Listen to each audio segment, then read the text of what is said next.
Hi, എല്ലാവർക്കും സുഖമല്ലേ? Lockdown ആയിട്ട് എന്താണ് പരിപാടി? വീട്ടിലിരിപ്പ് തന്നെ അല്ലേ? ഇവിടെയും അത് തന്നെ.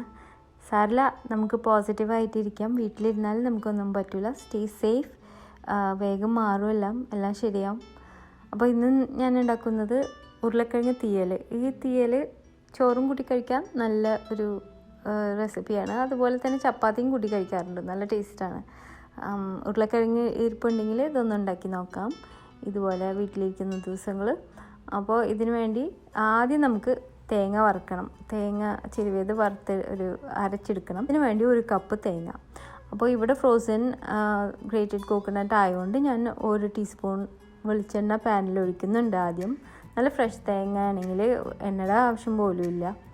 1 സ്പൂൺ വെളിച്ചെണ്ണയുടെ കൂടെ ഈ തേങ്ങ ചിരുവിയത് ചേർത്തിട്ട് നമുക്ക് വറുത്തെടുക്കാം. അതിലേക്ക് കുറച്ച് ഉള്ളിയും ചേർക്കണം. അപ്പോൾ ഉള്ളി നന്നായിട്ട് വേണം. 1/4 കപ്പോളം ഉള്ളി വേണം ഈ റെസിപ്പിക്ക്. അതിൽ നിന്ന് 4 എണ്ണം ഇപ്പോൾ തേങ്ങയുടെ കൂടെ ചേർത്ത് കൊടുക്കാം. ബാക്കി മാറ്റി വയ്ക്കാം. പിന്നെ 1/2 ടീസ്പൂൺ ചെറിയ ജീരകം ഇതും കൂടി ചേർത്ത് കൊടുക്കുന്നുണ്ട്. ഇനി നമുക്ക് ഇതൊന്ന് വറുത്തെടുക്കാം. തേങ്ങ വറുക്കുമ്പോൾ ഇളക്കിക്കൊണ്ടേയിരിക്കണം, മാറരുത് അടുപ്പിൻ്റെ അവിടുന്ന്. ആദ്യം കളറ് മാറാൻ കുറച്ച് സമയം എടുക്കണ പോലെ തോന്നും, പക്ഷേ ഇളക്കാണ്ടിരുന്നാൽ അടിയിൽ കറുത്തു പോകും. പിന്നെ ആ പേസ്റ്റ് നന്നാവില്ല ഉണ്ടാക്കുന്നത്. ഇളക്കിക്കൊണ്ട് തന്നെ ഇരിക്കുക. കുറച്ച് നേരം കഴിയുമ്പോൾ പതുക്കെ കളറൊന്നും മങ്ങിത്തുടങ്ങും. പിന്നെ ഒരു ഗോൾഡൻ കളറായി കിട്ടും.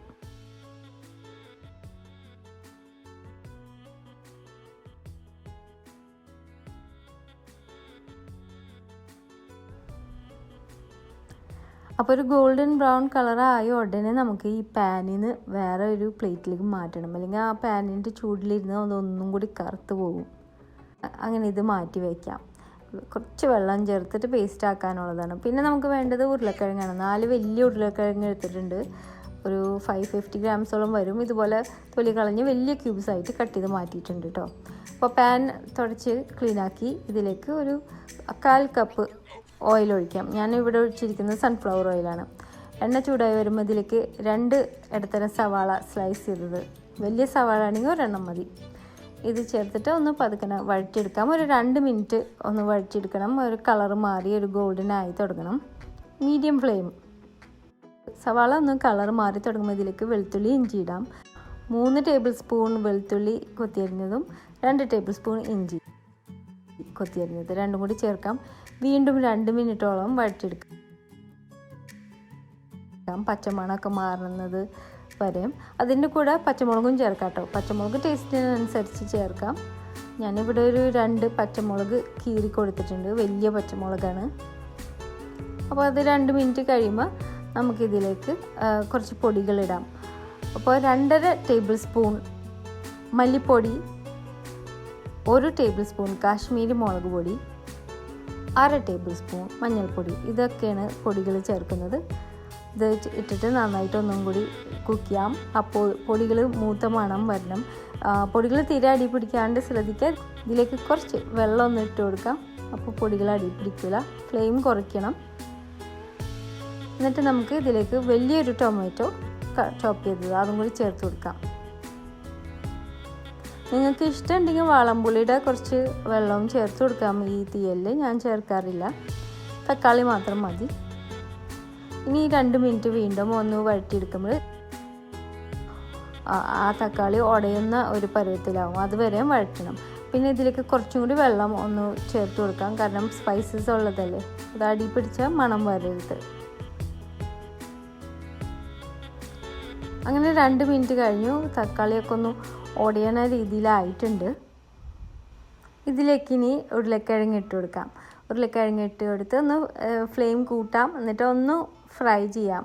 ഈ മസാലയിലിട്ട് കുറച്ച് നേരം ഒരു 1/2 മിനിറ്റ് ഒന്ന് ഫ്രൈ ചെയ്തെടുക്കാം. എന്നിട്ട് ആ മാറ്റി വെച്ചിരുന്ന ചുവന്നുള്ളി പകുതിയായിട്ട് മുറിച്ചിട്ടുണ്ട്. എല്ലാം ഒരുപാട് ചെറുതായിട്ട് സ്ലൈസ് ചെയ്യണ്ട. വളരെ ചെറിയ സൈസ് ഉള്ളിയാണെങ്കിൽ മുഴുവനോടുകൂടി ഇട്ടാലും കുഴപ്പമില്ല. ഇത് രണ്ടും കൂടി നന്നായിട്ടൊന്ന് മിക്സ് ചെയ്യാം. ഇനി വെള്ളം ചേർക്കാം. അപ്പോൾ ഞാനിവിടെ ഒരു 2 കപ്പ് വെള്ളമാണ് ഒഴിച്ചത്. അപ്പോൾ വെള്ളം ഒഴിക്കുമ്പോൾ നിങ്ങളുടെ ആവശ്യം അനുസരിച്ചിട്ട് ചേർക്കണം. കുറച്ചും കൂടി ഒഴിച്ച് കൂട്ടാനാണെങ്കിൽ നമുക്ക് കുറച്ചും കൂടി വെള്ളം ഒഴിക്കാം. ചോറിൻ്റെ കൂടെ ആണെങ്കിൽ ഇന്ന് ചപ്പാത്തി ആയതുകൊണ്ട് ഇത്രയും വെള്ളം മതിയാവും. പിന്നെ ഉപ്പ് പാകത്തിന് ചേർക്കാം. അപ്പോൾ ഞാൻ ആദ്യം ഒരു 3/4 ടീസ്പൂൺ ഉപ്പാണ് ചേർത്ത് കൊടുക്കുന്നത്. പിന്നീട് ടേസ്റ്റ് നോക്കിയിട്ട് ബാക്കി ഇട്ട് കൊടുക്കാം. ഇതൊന്ന് ഇളക്കി കൊടുക്കാം. അപ്പോൾ വറുത്ത തേങ്ങ ഇനി പേസ്റ്റാക്കാൻ പോവുകയാണ്. കുറച്ച് വെള്ളം ചേർത്തിട്ട് അത് പേസ്റ്റാക്കാം. ഈ ഉരുളക്കിഴങ്ങ് ഒന്ന് തിളച്ചതിന് ശേഷം മൂടി വയ്ക്കാം. എന്നിട്ട് ഫ്ലെയിം കുറച്ച് മൂടി വെച്ചിട്ട് ആ ഉരുളക്കിഴങ്ങ് നന്നായിട്ട് വേവണം വരെ മൂടി വയ്ക്കാം. തുറന്നതിന് ശേഷം ഒരു ഇത്തിരി കൂടി ടേസ്റ്റ് നോക്കിയിട്ട് ഉപ്പ് ചേർത്ത് കൊടുക്കുന്നുണ്ട്. കുറച്ചും കൂടി വേവാനുണ്ട് ആ ഉരുളക്കിഴങ്ങ്. ഒന്നും കൂടി മൂടി വയ്ക്കുകയാണ്.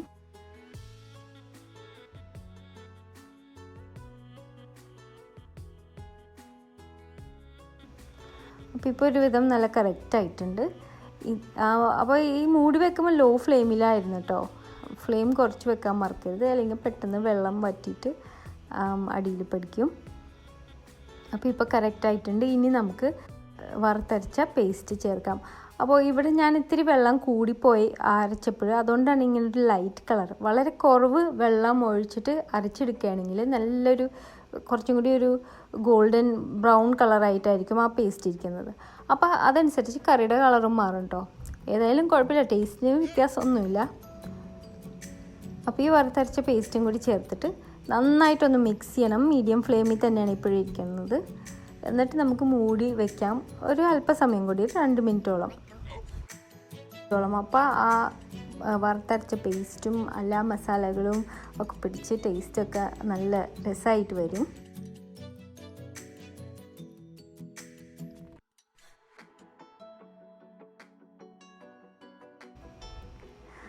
അങ്ങനെ 2 മിനിറ്റ് കഴിഞ്ഞപ്പോൾ റെഡി ആയിട്ടുണ്ട്. ഇത്രയും ഗ്രേവിയാണ് ചപ്പാത്തിക്ക് കൂട്ടുമ്പോൾ എനിക്ക് ആവശ്യമുള്ളൂ. ഞാൻ പറഞ്ഞ പോലെ ചോറിൻ്റെ കൂടെ ആണെങ്കിൽ വേണമെങ്കിൽ കുറച്ചും കൂടി വെള്ളമാക്കിയിട്ട് നമുക്ക് ലൂസാക്കിയിട്ടും എടുക്കാൻ പറ്റും കേട്ടോ. പിന്നെ ഈ സ്റ്റേജിൽ 1/2 ടീസ്പൂൺ കുരുമുളക് പൊടി ഇട്ട് കൊടുക്കണം.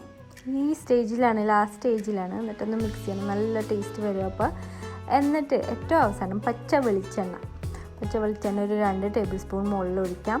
അതുപോലെ തന്നെ ഫ്രഷ് കറിവേപ്പില ഒന്ന് കീറിയിട്ട് നമുക്കിതിൻ്റെ മുകളിൽ ഇട്ട് കൊടുക്കാം. എന്നിട്ട് ഒന്ന് മിക്സ് ചെയ്താൽ മതി. അപ്പോൾ നല്ല ടേസ്റ്റായിരിക്കും. ഈ വെളിച്ചെണ്ണയും കറിവേപ്പിലയും കുരുമുളകും മറക്കരുത്, അത് ഇമ്പോർട്ടൻ്റ് ഇൻഗ്രീഡിയൻസ് ആണ്. അപ്പോൾ ഈ കൂടുതൽ വെള്ളമൊഴിച്ചുണ്ടാക്കിയത് ഇതുപോലെ ഇരിക്കും. പിന്നെ ചപ്പാത്തിക്ക് ഉണ്ടാക്കിയതാണ് ഇന്ന്, അത് ഇതുപോലെ ഇരിക്കും. ഏതായാലും നല്ല ടേസ്റ്റാണ്. വളരെ സിമ്പിളാണ്. ഉരുളക്കിഴങ്ങും ഉള്ളിയും ഒക്കെ മാത്രം മതി. സിമ്പിൾ ഇൻഗ്രീഡിയൻസ് ആണ്. നിങ്ങൾ ട്രൈ ചെയ്ത് നോക്കുമെന്ന് വിചാരിക്കുന്നു. ഇഷ്ടപ്പെട്ടെന്ന് വിചാരിക്കുന്നു സിമ്പിൾ റെസിപ്പി. അടുത്ത പ്രാവശ്യം നല്ലൊരു റെസിപ്പി ആയിട്ട് വരുന്നത് വരെ thanks for watching and bye from Shana.